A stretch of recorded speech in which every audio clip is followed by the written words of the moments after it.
ಈರುಳ್ಳಿ ಬೇಡ, ಬೆಳ್ಳುಳ್ಳಿ ಬೇಡ, ಟೊಮೆಟೊ ಅಂತೂ ಬೇಡವೇ ಬೇಡ.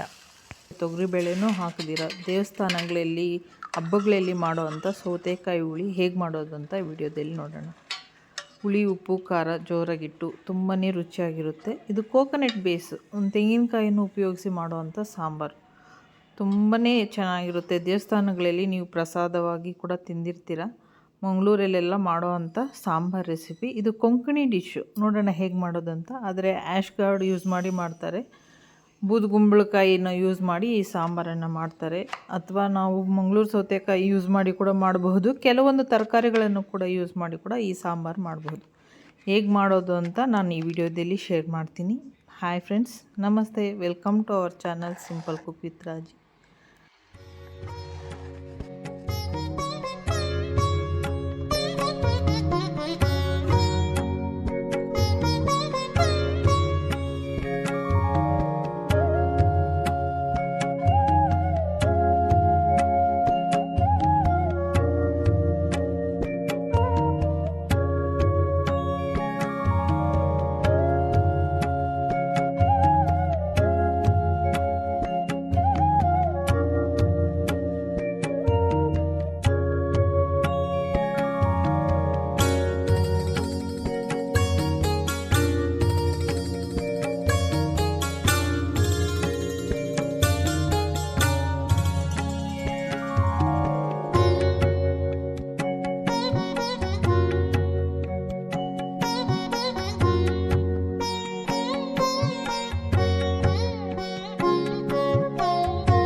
ಹೆಚ್ಚಿರೋಂಥ ಸೌತೆಕಾಯಿನ ಒಂದು ಸರಿ ನೀರಿಗೆ ಹಾಕಿ ತೊಳ್ಕೊಳ್ಳೋಣ. ತಿರುಳನ್ನು ವೇಸ್ಟ್ ಮಾಡಿದ್ರೆ ನೀವು ತಂಬುಳಿ ಮಾಡ್ಕೊಬಹುದು. ಆ ರೆಸಿಪಿನೂ ನಾನು ಮುಂದಿನ ವೀಡಿಯೋಗಳಲ್ಲಿ ಶೇರ್ ಮಾಡ್ತೀನಿ. ಫ್ರೆಂಡ್ಸ್, ನೀವೇನಾದರೂ ಮೊದಲನೇ ಸಲ ನಮ್ಮ ವೀಡಿಯೋಸ್ ನೋಡ್ತಾ ಇದ್ದರೆ ಸಬ್ಸ್ಕ್ರೈಬ್ ಮಾಡ್ಕೊಳ್ಳಿ, ನ್ಯೂ ಅಪ್ಡೇಟ್ಸ್ಗೋಸ್ಕರ. ನಾನು ವೀಡಿಯೋ ಹಾಕಿದ ತಕ್ಷಣ ನಿಮಗೆ ನೋಟಿಫಿಕೇಷನ್ ಮುಖಾಂತರ ತಲುಪುತ್ತೆ. ಒಂದು ಪಾತ್ರೆಯಲ್ಲಿ ನೀರು ತೊಗೊಂಡಿದ್ದೀನಿ. ನೀರು ಬಿಸಿ ಆದ ತಕ್ಷಣ ನಾನು ಹೆಚ್ಚಿರೋಂಥ ಸೌತೆಕಾಯಿನ ಹಾಕ್ತಾಯಿದ್ದೀನಿ. ಒಂದು ಸರಿ ತೊಳೆದ್ಬಿಟ್ಟು ಹಾಕ್ಕೊಳ್ಳಿ. ಕೆಲವೊಂದು ಸೌತೆಕಾಯಲ್ಲಿ ಕಹಿ ಇರುತ್ತೆ, ಹಾಗಾಗಿ ಅದು ಬೇಯೋ ಅಷ್ಟರಲ್ಲಿ ನಾವಿಲ್ಲಿ ಮಸಾಲೆಗೆ ಗ್ರೇವಿ ರೆಡಿ ಮಾಡ್ಕೊಳ್ಳೋಣ. 1 ಟೇಬಲ್ ಸ್ಪೂನ್ ಕಡಲೆಬೇಳೆ, 1 ಟೇಬಲ್ ಸ್ಪೂನ್ ಉದ್ದಿನಬೇಳೆ, 1 ಟೇಬಲ್ ಸ್ಪೂನಷ್ಟು ಧನಿಯಾ ತೊಗೊಂಡಿದ್ದೀನಿ, ಅರ್ಧ ಟೇಬಲ್ ಸ್ಪೂನಷ್ಟು ಜೀರಿಗೆ ತೊಗೊಂಡಿದ್ದೀನಿ, 1 ಟೇಬಲ್ ಸ್ಪೂನಷ್ಟು ಬಿಳಿ ಎಳ್ಳು ತೊಗೊಂಡಿದ್ದೀನಿ. ಕಪ್ಪು ಎಳ್ಳು ಬೇಕಾದರೂ ಯೂಸ್ ಮಾಡ್ಬೋದು. ಸ್ವಲ್ಪ ಮೆಂತ್ಯ ಕಾಳು. ಖಾರಕ್ಕೆ ತಕ್ಕ ಹಾಗೆ ನೀವು ಒಣಮೆಣಸಿನ್ಕಾಯಿನ ಉಪಯೋಗಿಸ್ಕೊಳ್ಳಿ. ನಾನಿಲ್ಲಿ ಕಾಶ್ಮೀರಿ ರೆಡ್ ಚಿಲ್ಲಿ ಉಪಯೋಗಿಸಿ ಇರೋ ಕಾರಣ ನಾವು ಮಾಡೋವಂಥ ಗ್ರೇವಿ ಕಲರ್ ಬಣ್ಣ ತುಂಬ ಚೆನ್ನಾಗಿರುತ್ತೆ, ಟೇಸ್ಟು ತುಂಬ ಚೆನ್ನಾಗಿ ಬರುತ್ತೆ. ನಾನು 2 ಮೆಣಸಿನ್ಕಾಯಿನೂ ಉಪಯೋಗಿಸಿದ್ದೀನಿ. ನೀವು ಬ್ಯಾಡಗೆ ಮೆಣಸಿನ್ಕಾಯಿ ಬೇಕಾದರೂ ಯೂಸ್ ಮಾಡಬಹುದು. ಒಂದು 7ರಿಂದ 8 ನೀವು ನೋಡ್ಕೊಂಡು ಹಾಕ್ಕೊಳ್ಳಿ ನಿಮ್ಮ ಖಾರಕ್ಕೆ ತಕ್ಕ ಹಾಗೆ. ನಾನಿಲ್ಲಿ ಒಂದು 6 ಒಣಮೆಣಸಿನ್ಕಾಯಿ ಅಷ್ಟು ಯೂಸ್ ಮಾಡಿದ್ದೀನಿ. ನೀವು ಖಾರ ಜಾಸ್ತಿ ತಿನ್ನೋದಾದರೆ ನೋಡಿ ಹಾಕ್ಕೊಳ್ಳಿ.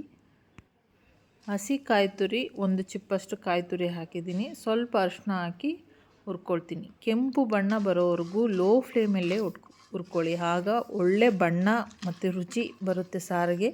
ಕಪ್ಪಗಾಗಬಾರ್ದು, ಸಿಹಿಬಾರ್ದು. ಲೋ ಫ್ಲೇಮಲ್ಲೇ ಇಟ್ಟು ಹುರ್ಕೊಂಡಾಗ ನಿಮಗೆ ಒಳ್ಳೆ ಪರಿಮಳ ಬರುತ್ತೆ. ಗ್ರೇವಿ ನೀವು ಮಾಡಿದಾಗ ಸಾಂಬಾರಂತೂ ತುಂಬಾ ರುಚಿಯಾಗಿರುತ್ತೆ.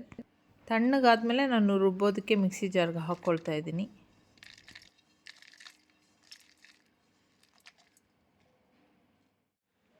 ನಾನು ನೆನೆಸಿಟ್ಟಿರೋ ಅಂಥ ಹುಣಸೆಹಣ್ಣು ಹಾಕ್ಕೊಳ್ತೀನಿ. ರುಚಿಗೆ ತಕ್ಕ ಹಾಗೆ ಸ್ವಲ್ಪ 1-2 ಪೀಸಷ್ಟು ಬೆಲ್ಲ ಹಾಕ್ಕೊಳ್ಳಿ. ರುಚಿಗೆ ತಕ್ಕ ಹಾಗೆ ಉಪ್ಪನ್ನು ಹಾಕ್ಕೊಳ್ತೀನಿ. ಸ್ವಲ್ಪ ನೀರು ಹಾಕಿ ನುಣ್ಣಗೆ ರುಬ್ಬಿ ತರ್ತೀನಿ. ನೋಡಿ ಫ್ರೆಂಡ್ಸ್, ನುಣ್ಣಗೆ ರುಬ್ಬಿದ್ದೀನಿ. ಒಳ್ಳೆ ಬಣ್ಣ ಬಂದಿದೆ ಕಾಶ್ಮೀರಿ ರೆಡ್ ಚಿಲ್ಲಿ ಯೂಸ್ ಮಾಡಿರೋದ್ರಿಂದ. ನಾನು 3/4 ಭಾಗ ಬೆಂದಿರೋಂಥ ಸೌತೆಕಾಯಿಗೆ ಈಗ ರುಬ್ಬಿರೋಂಥ ಮಸಾಲೆ ಹಾಕ್ಕೊಳ್ತಾ ಇದ್ದೀನಿ. ಚೆನ್ನಾಗಿ ಒಂದಕ್ಕೊಂದು ಹೊಂದ್ಕೊಳ್ಳೋ ರೀತಿ ಮಿಕ್ಸ್ ಮಾಡಿ ಕೊಟ್ಟು, ನಾನು ಈಗಾಗಲೇ ಉಪ್ಪು ಖಾರ ಹುಳಿ ಎಲ್ಲ ಹಾಕಾಗಿದೆ. ಈಗ ನಾವು ಲೋ ಫ್ಲೇಮಲ್ಲೇ ಇಟ್ಟು ಒಂದು 5 ನಿಮಿಷ ಚೆನ್ನಾಗಿ ಕುದಿಲಿಕ್ಕಿಡೋಣ. ಉಪ್ಪು ಖಾರ ಎಲ್ಲ ನಮ್ಮ ಸೌತೆಕಾಯಿಗೆಲ್ಲ ಎಳ್ಕೊಬೇಕು. ಮುಚ್ಚಳವನ್ನು ಮುಚ್ಚಿಟ್ಟು ಒಂದು 5 ನಿಮಿಷ ಸಾರು ಚೆನ್ನಾಗಿ ಕುದಿಸಿದ್ದೀನಿ. ನೀರು ನೋಡ್ಕೊಂಡು ಹಾಕ್ಕೊಳ್ಳಿ ನಿಮಗೆ ಬೇಕಾಗಿರೋ ಅಂತಹದಕ್ಕೆ. ನಾನು ಇಲ್ಲಿ 1000 ml ಅಷ್ಟು ನೀರನ್ನು ಯೂಸ್ ಮಾಡಿದ್ದೀನಿ. ಈಗ ಒಗ್ಗರಣೆ ಮಾಡ್ಕೊಳ್ಳೋಣ. ನಾನು ಸ್ಟವ್ ಆನ್ ಮಾಡಿ ಒಗ್ಗರಣೆ ಸೌಟಿಟ್ಟಿದ್ದೀನಿ. ಎಣ್ಣೆ ಸ್ವಲ್ಪ ಬಿಸಿ ಆದ ಕೂಡಲೇ ಸ್ವಲ್ಪ ಸಾಸಿವೆ ಹಾಕಿದ್ದೀನಿ. ಸಾಸಿವೆ ಚಟಪಟ ಅಂತ ಶಬ್ದ ಬಂದ ಕೂಡಲೇ ಸ್ವಲ್ಪ ಕರಿಬೇವಿನ ಸೊಪ್ಪು ಹಾಕಿದ್ದೀನಿ. ಕರಿಬೇವಿನ ಸೊಪ್ಪು ಸ್ವಲ್ಪ ಫ್ರೈ ಆದ ತಕ್ಷಣವೇ ಸ್ವಲ್ಪ ಇಂಗು ಹಾಕಿದ್ದೀನಿ. ಹಾಗೆ 1 ಒಣಮೆಣಸಿನ್ಕಾಯಿನೂ ಹಾಕ್ಕೊಂಡಿದ್ದೀನಿ. ಇಷ್ಟೇ ಸಿಂಪಲ್ ಆದ ಒಗ್ಗರಣೆ ಸಾಕು.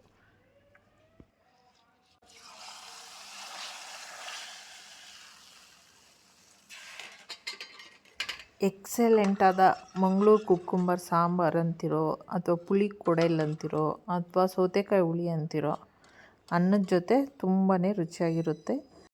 ಇದೇ ನೋಡಿ ಪುಳಿ ಕೊಡೆಲ್, ಇದೊಂದು ಕೊಂಕಣಿ ಡಿಶ್ಶು. ತೆಂಗಿನಕಾಯಿನ ಉಪಯೋಗಿಸಿ ಮಾಡುವಂಥ ಕರಿ. ಸ್ವಲ್ಪ ಸಿಹಿ, ಸ್ವಲ್ಪ ಖಾರ, ಸ್ವಲ್ಪ ಹುಳಿ, ಸ್ವಲ್ಪ ತಿಕ್ಕಾಗಿ ಇರೋವಂಥ ಗ್ರೇವಿ. ಇದನ್ನು ಹಬ್ಬಗಳಲ್ಲಿ ಅಥವಾ ಯಾವುದಾದ್ರು ವ್ರತ ಮಾಡೋವಾಗ ಈರುಳ್ಳಿ ಬೆಳ್ಳುಳ್ಳಿನ ಉಪಯೋಗಿಸದೆ ಮಾಡುವಂಥ ಸಾರು. ತುಂಬ ಲೈಟಾಗಿರುತ್ತೆ, ತುಂಬಾ ರುಚಿಯಾಗೂ ಇರುತ್ತೆ. ನೀವು ಟ್ರೈ ಮಾಡಿ ಹೇಗೆ ಬಂತು ಅಂತ ಹೇಳಿ. ಹಾಗೆ ನನ್ನ ಚಾನಲ್ನ ಸಬ್ಸ್ಕ್ರೈಬ್ ಮಾಡ್ಕೊಂಡಿದ್ರೆ ತುಂಬ thanks. Thank you for watching. Taste ಅಂತೂ ತುಂಬಾ ಚೆನ್ನಾಗಿದೆ.